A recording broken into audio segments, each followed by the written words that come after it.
Idolatry leads to servitude. Now these are the nations that the Lord left, to test Israel by them, that is, all the Israelites who had not experienced any of the wars of Canaan.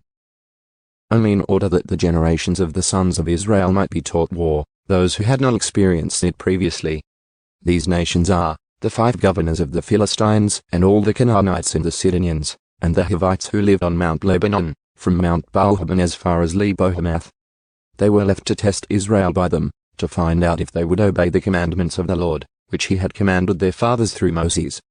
The sons of Israel lived among the Canaanites, the Hittites, the Amorites, the Perizzites, the Hivites, and the Jebusites. And they took their daughters for themselves as wives, and gave their own daughters to their sons, and served their gods. So the sons of Israel did what was evil in the sight of the Lord, and they forgot the Lord their God, and served the Baals and the Asheroth. Then the anger of the Lord was kindled against Israel, so that he sold them into the hand of Cushan-Rishathaim, king of Mesopotamia.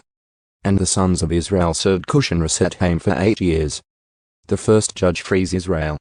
But the sons of Israel cried out to the Lord, and the Lord raised up a deliverer for the sons of Israel to set them free, Othniel the son of Kenaz, Caleb's younger brother. And the Spirit of the Lord came upon him, and he judged Israel. When he went to war, the Lord handed over to him Cushan-Rishathaim king of Mesopotamia, so that he prevailed over Cushan-Rishathaim. Then the land was at rest for 40 years. And Othniel the son of Kenaz died.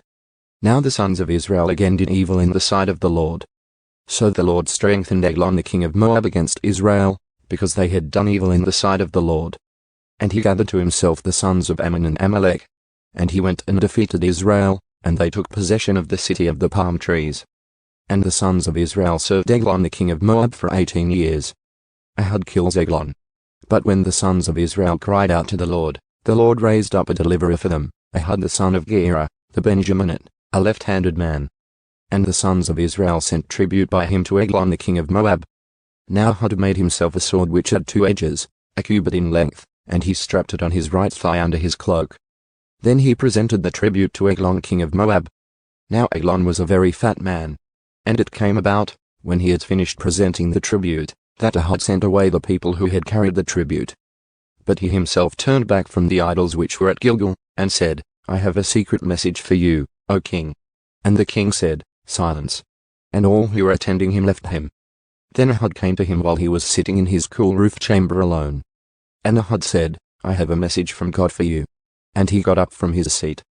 Then Ehud reached out with his left hand and took the sword from his right thigh, and thrust it into his belly.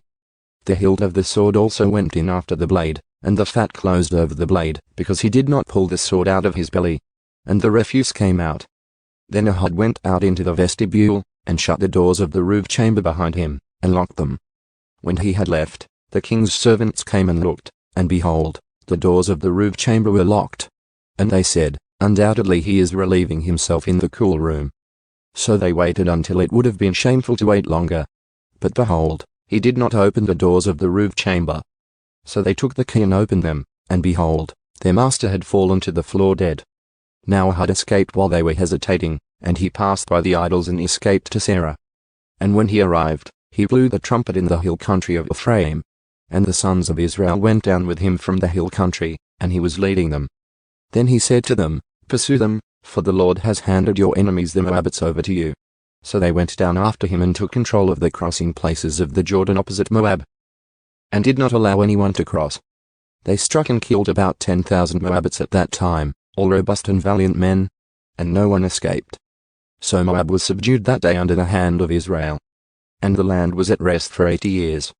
Shamgar saves Israel. Now after him came Shamgar the son of Anath, who struck and killed 600 Philistines with an ox goad. And he also saved Israel.